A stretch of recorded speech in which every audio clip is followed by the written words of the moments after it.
9वीं के स्टूडेंट्स क्या करें? ईद मनाएं या पेपर की तैयारी करें? भाई ईद भी मनानी है, पेपर की तैयारी भी करनी है, पेपर भी करना है। परसों आपका पेपर है इंग्लिश का। अब इंग्लिश का पेपर तो है, सिलेबस इतना ज़्यादा है, अब करें क्या, कहाँ से तैयारी करें? आपको तरीका मैं बताता हूँ। सबसे पहले आपने 2 समरियाँ करनी है।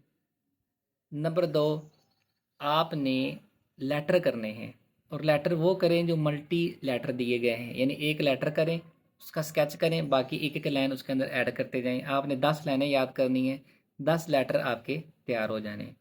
उसके बाद आपने कंप्रीहेंशन पैराग्राफ आपने करना है। पैराग्राफ के अंदर ही जवाब होंगे, उसको आपने देखना है। 10 नंबर आपके वो मुफ्त के, 5 नंबर आपके समरी के, 8 नंबर आपके लेटर के, और जो है आपके 10 नंबर हो जाएंगे ये कंप्रीहेंशन पैराग्राफ के। तो आपके ये 23 नंबर ये हो जाएंगे। उसके बाद आपने एमसीक्यूज़ करने हैं। पूरी बुक के जितने एमसीक्यूज़ हैं वो सारे रट्टा लगाना है, ग्लोसरी को रट्टा लगाना है। 19 नंबर आपके ये आ जाएंगे।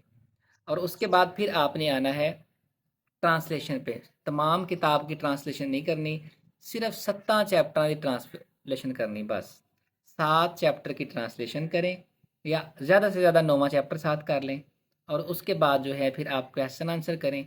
तो क्वेश्चन आंसर आप 8 चैप्टर के पूरे करें, 9वां, 10वां, 11वां, 12वां, इनके 3-3 क्वेश्चन आंसर कर लें। लो जी, आपका पेपर बहुत आसान हो गया। उसके बाद आगे सेंटेंस, जो जुमले बनाने होते हैं, तो इसमें दूसरा चैप्टर ख़ास तौर पे हज़रत अस्मा वाला चैप्टर, कायद आज़म वाला चैप्टर, और सुल्तान अहमद मोस्क वाला चैप्टर, इनके जो हैं आप सेंटेंसेस करें, तो उसी पास हो जाओगे इंशाल्लाह।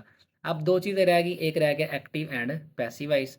ये थोड़े से मुश्किल हैं, लेकिन आप इसके अगर प्रैक्टिस कर लें, जो पास्ट पेपर आपको आपके पास हैं उन्हीं के अंदर आप तैयार कर लें एक्टिव पैसिव वॉइस और टेंसेस। ये आप उधर से कर लें। लो जी, ਤੁਹਾਡਾ पेपर 75 ਵਿੱਚੋਂ 55 ਨੰਬਰ ਤੇ ਪੱਕਾ। ਲੇਕਿਨ ਉਮੀਦ ਹੈ ਕਿ ਤੁਸੀਂ ਹੋਰ ਮਿਹਨਤ ਕਰੋਗੇ, ਤੁਹਾਡੇ 75 ਵਿੱਚੋਂ 70 ਨੰਬਰ ਪੱਕੇ ਆ ਜਾਣਗੇ। ਇਹ ਉਹਨਾਂ ਵਾਸਤੇ ਜਿਨ੍ਹਾਂ सारा साल मेहनत नहीं की थी। तो जिन्होंने सारा साल मेहनत की है वो अपने पूरे सिलेबस को तैयारी करें, रिवाइज करें, ताकि उनके पूरे 75/75 नंबर आ जाएं। दुआओं की दरख्वास्त है, अल्लाह पाक आप सबको कामयाबियाँ दे। अस्सलामु अलैकुम वरहमतुल्लाहि वबरकातुहू।